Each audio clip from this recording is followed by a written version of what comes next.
यह डॉक्टर दिन के समय अंधा होता था, लेकिन रात होते ही उसकी नजरें जादुई रूप से लौट आती थीं। अपनी इसी अनोखी शारीरिक विशेषता के चलते उसने गलती से राजवैद्य को राजकुमार की हत्या करते हुए देख लिया। जैसे ही राजवैद्य वहां से गया, डॉक्टर जल्दी से राजकुमार के पास पहुंचा ताकि उसे बचाया जा सके, लेकिन तब तक बहुत देर हो चुकी थी। राजकुमार की मौत हो चुकी थी और अब उसे कोई नहीं बचा सकता था। लेकिन तभी उसकी नजर राजकुमार के सिर पर पड़ी, जहां एक चांदी की सुई फंसी हुई थी। यह साफ था कि यह सुई राजवैद्य की थी और यही इस हत्या का इकलौता सबूत थी।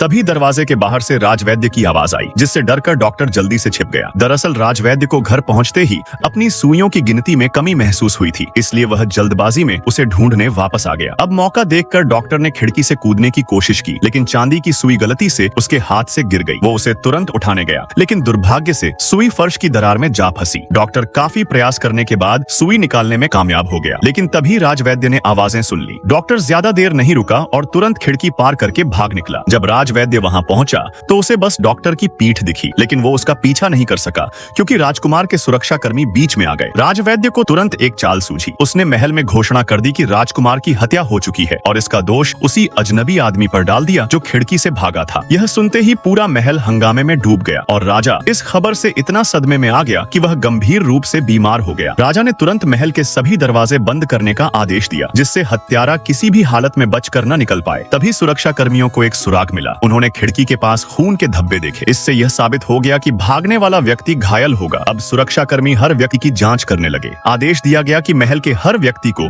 अपने कपड़े हटाकर दिखाना होगा, ताकि यह देखा जा सके कि किसी के शरीर पर नई चोट तो नहीं है। आदमी को डर था कि अगर वह पकड़ा गया तो मारा जाएगा, इसलिए उसने चांदी की सुई लेकर सीधे राजकुमार की पत्नी के पास जाने का फैसला किया। उसने राजकुमार की हत्या की पूरी घटना विस्तार से राजकुमार की पत्नी को बता दी। दोनों ने तय किया कि अगली सुबह वे राजा के सामने यह राज खोल देंगे, चाहे इसका अंजाम जो भी हो। अब जैसे ही डॉक्टर वहां से निकलकर जाने लगा, सेनापति ने उसे बीच में रोक लिया। वो उसकी तलाशी लेने ही वाला था कि अचानक राजवैद्य वहां उपस्थित हो गया। वो राजा के उपचार में मदद के लिए उसे अपने साथ ले गया। लेकिन जब राजकुमार की पत्नी को इस बात की खबर लगी तो उसे लगा कि डॉक्टर को राजा के सामने पेश किया जा रहा है और उसका भेद खुल जाएगा। घबराकर वह भी राजा के कक्ष में पहुंच गई और उसने जहर में डूबी हुई चांदी की सुई दिखाकर सबके सामने राजवैद्य को अपराधी घोषित कर दिया। लेकिन जब राजा ने पूछा कि उसका गवाह कौन है, तो डॉक्टर ने इशारों में राजकुमार की पत्नी को चुप रहने को कहा। तभी महिला ने गौर किया कि राजा इस पूरे मामले से दुखी होने के बजाय गुस्से और डर से कांप रहा था। उसे समझ में आ गया कि यह मामला उतना सीधा नहीं है जितना वह सोच रही थी।